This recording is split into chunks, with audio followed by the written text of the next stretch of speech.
Proverbs chapter 14 verse 12, There is a way which seemeth right unto a man, but the end thereof are the ways of death.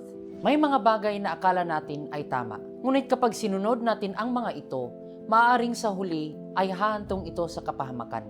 Ang ating mga sariling pag-iisip ay limitado lamang at minsan nagkakamali, lalo na kung patungkol sa mga bagay na walang hanggan. Kahit na sa mga mabubuting mga bagay na kinakailangan nating gawin, habang tayo ay namumuhay dito sa sanlibutan ay minsan ding nagkukulang ang ating mga pang-intindi. Dahil dito, ating mapagtanto na nangangailangan tayo ng gabay, tagubilin mula sa Kanya na hindi nagkakamali at siyang nakakaalam sa lahat ng mga mabubuting mga bagay.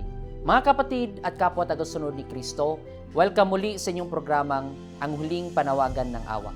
Isang programang itinatag upang magbigay gabay sa atin sa daan ng buhay sa pamamagitan ng pagtuklas natin sa mga katotohanan ng Diyos sa Kanyang mga banal na salita. Ating buksan ang panibagong pag-aaral patungkol sa pagbibigay natin ng malaking kahalagahan sa salita ng Panginoon na ito ay maging bahagi ng ating pang-araw-araw na pamumuhay.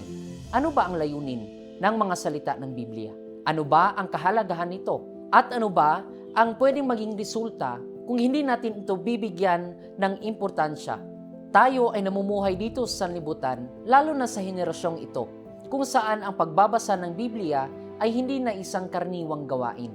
Sa pag-unlad ng teknolohiya, ang mga tao, lalo na ang mga kabataan, ay mas nakatutok sa mas komportable, mas nakakaaliw, at mas madaling mga pamamaraan. Alam natin na walang mali sa pagsandal natin sa mga ito. Ngunit minsan, ito ang nagiging dahilan na nawawalan tayo ng panahon sa pagtanggap ng mga salita ng Diyos.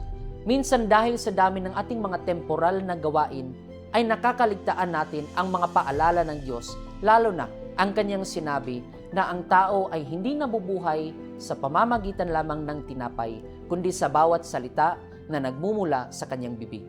Sabi sa Ecclesiastes chapter 6 verse 7, All the labor of man is for his mouth, and yet the appetite is not filled. Maging si Solomon, kung ating babalikan at titignan ang kanyang buhay, sa kabila ng lahat ng kayamanan at mataas na posisyon na kanyang natamasa, ay kanyang nakita ang takbo ng buhay ng normal na tao. Lahat ng mga pagsisikap ay para lamang sa temporal na mga bagay upang may makain. Ngunit kahit ang iyong buong buhay ay igugol mo sa ganitong mga pagsisikap, ay hindi pa rin matutugunan ang mga pagnanais ng tao. Totoo, kinakailangan nating magsikap para sa ating mga temporal na pangangailangan. Ngunit kung hanggang dyan lang ang ating mga paningin at mga pagnanais, ay magiging walang kabuluhan ang lahat. Ecclesiastes chapter 1, verse 1 hanggang verse 3. The words of the preacher, the son of David, king in Jerusalem. Vanity of vanities, saith the preacher, vanity of vanities, all is vanity. What profit hath a man of all his labor which he taketh under the sun? Sabi sa verse 8, All things are full of labor, man cannot utter it. The eye is not satisfied with seeing, nor the ear filled with hearing. Kung may tao man na ating pwedeng mapagkunan ng aral kung ano ang totoong pakiramdam, kahit na maangkin mo ang lahat ng nandito sa libutan, ang tao na naangkin din ang lahat ng mga ito. Kaya nga si Solomon na naangkin ang lahat ng kayamanan ay nagsasabing ang mga ito ay walang kabuluhan at hindi ito sapat na dahilan upang tayo ay makontento. Ang nararamdaman nating uhaw para sa temporal na mga bagay ay hindi matutugunan sa pamamagitan ng pag-angkin sa mga bagay na ating ninanais. Kaya ano ba ang lunas nito ayon sa salita ng Diyos?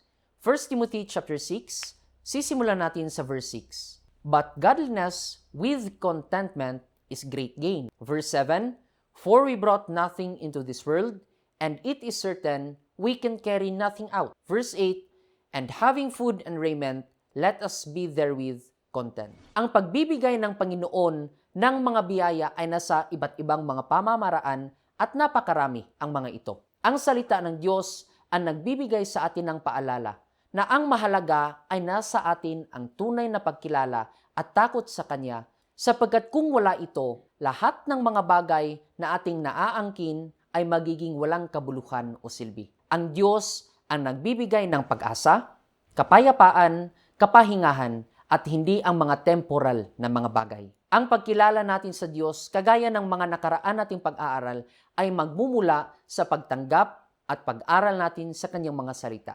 Job chapter 22, verse 21 and then verse 22. Dahil dito, ating maintindihan na kung sa papaanong paraan na tayo ay nagsusumikap para sa mga temporal na mga bagay, ay ganoon din sana ang ating pagnanais at pagsusumikap na mahanap ang kalooban ng Panginoon sa pamamagitan ng kanyang mga salita. Kaya sinabi sa talata ng Psalms chapter 130, verse 5 and then verse 6, I wait for the Lord, my soul doth wait, and in His word do I hope. My soul waiteth for the Lord more than they that watch for the morning. I say, more than they that watch for the morning. Sa sanlibutan ito na punong-puno ng kasamaan, may mga tao na kahit nasa kanila ang mga bagay na kanilang kinakailangan, ay nawawalan pa rin ng pag-asa. Walang kapahingahan na kanilang natatanggap, walang kasiguraduhan sa mga bagay-bagay. Ang tanging makakapuno ng mga kakulangan na nararamdaman nating mga tao ay ang Diyos lamang. Ang kanyang mga salita, ang kanyang mga pangako. Nakakalungkot isipin na may mga tao na dahil wala nang nahahanap na pag-asa dito sa libutan, wala nang kapahingahan, ay minsan nagdadala sa kanila na mag-iisip na wala nang silbi ang mabuhay dito sa mundo. Nawawala sa kanilang mga pag-iisip kung ano pa ba ang rason ng kanilang mga buhay. Kaya't sana ating mapagtanto kung gaano kahalaga ang mga salita ng Diyos. Ang ating mga pangunawa sa mga bagay ay napakakitid, napakaikli. Hindi natin nakikita kung ano ang nasa unahan. Kaya ang lunas sa mga ito ay ang pagtanggap at paghahanap natin sa kanyang mga salita. Kaya nga tinatawag itong word of life, salita na magbibigay sa atin ng buhay. Sa papaanong paraan, ito ang magpapaintindi sa atin kung ano ba talaga ang tunay na layunin ng ating mga buhay. Ang salita ng Diyos ang magpapaintindi sa atin na ating buhay ay may halaga na walang katumbas sa harapan ng Diyos. At ito ang magbibigay sa atin ng lakas na magpatuloy sa ating mga pamumuhay. Hindi lang sa buhay na ating matatanggap habang andito tayo sa libutan, ngunit higit sa lahat, ang mga salitang ito ay magiging gabay para sa atin patungo sa buhay na walang hanggan. Jeremiah chapter 10 verse 23. O Lord, I know that the way of man is not in himself. It is not in man that walketh to direct his steps. Kagaya ng unang talata na ating binasa kanina, may mga pamamaraan o mga daan na akala natin ay tama at ito ang makakabuti sa atin. Ngunit dahil hindi natin nakikita kung ano ang nasa unahan, minsan ang ating mga inakalang para sa ating ikabubuti ay ang magdadala pala sa atin sa kapahamakan. Kaya ating pasalamatan ang Diyos dahil binigyan niya tayong mga tao ng gabay sa pamamagitan ng kanyang mga salita. Hindi natin kayang ituwid o gabayan ang ating mga sariling hakbang. Ito ay ang gawain ng Diyos lamang. Kaya ating ugaliin na sa bawat hakbang na ating gagawin, ating itanong sa Panginoon kung ito ba ay naayon sa kanyang kalooban. Ito ba ay ayon sa kanyang plano para sa ating ikabubuti. Ngunit huwag nating isipin na hindi sumasagot ang Diyos sa ating mga dalangin habang ang ating mga Biblia ay nakasara. Habang ang salita ng Diyos ay hindi natin binibigyan ng halaga. Bakit?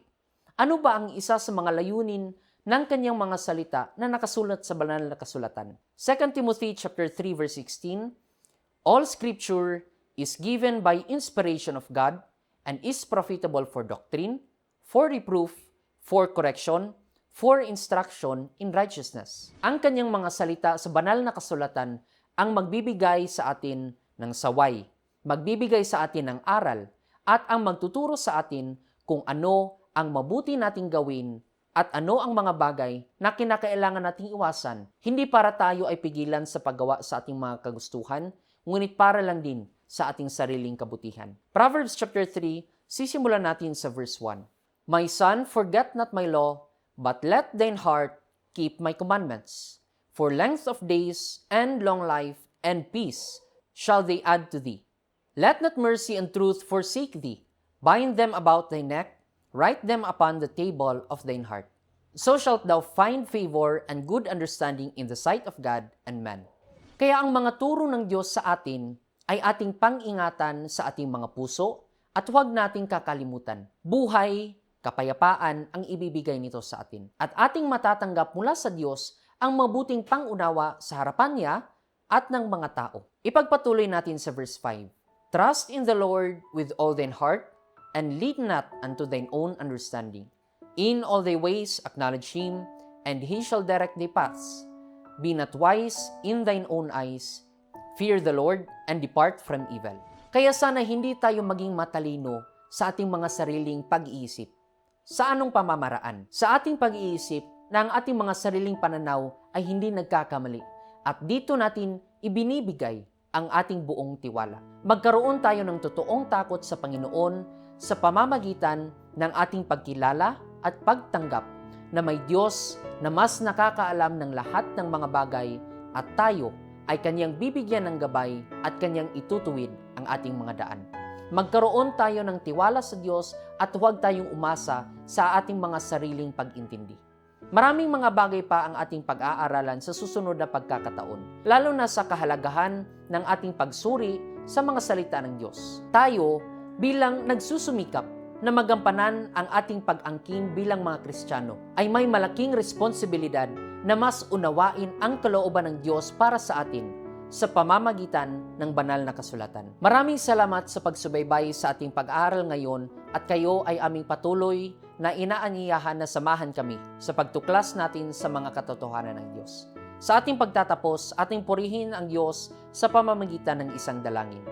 Aming mapagpalang Ama na may-ari ng aming mga buhay, maraming salamat sa pagkakataong iyong ipinagkaloob sa amin na aming mapag-aralan ang kahalagahan ng iyong mga salita. Naway ang mga aral na ito ay aming magamit sa aming pamumuhay dito sa libutan at aming mahanap ang iyong kalooban para sa amin at makilala ka bilang aming Diyos na tagapagligtas. Patawarin nawa kami sa lahat ng aming pagkakasala at sa aming mga pagkukulang. Maraming salamat sa pagdinig sa aming mga hiling. Ang lahat ng ito ay aming pinapasalamatan sa pamamagitan ng pangalan ni Kristo Jesus na aming tagapagligtas. Amen. Maaaring mag-like, share at subscribe upang hindi natin makaligtaan ang susunod pa na ating pag-aaral. Naway sumainyo ang pagpapala ng Diyos.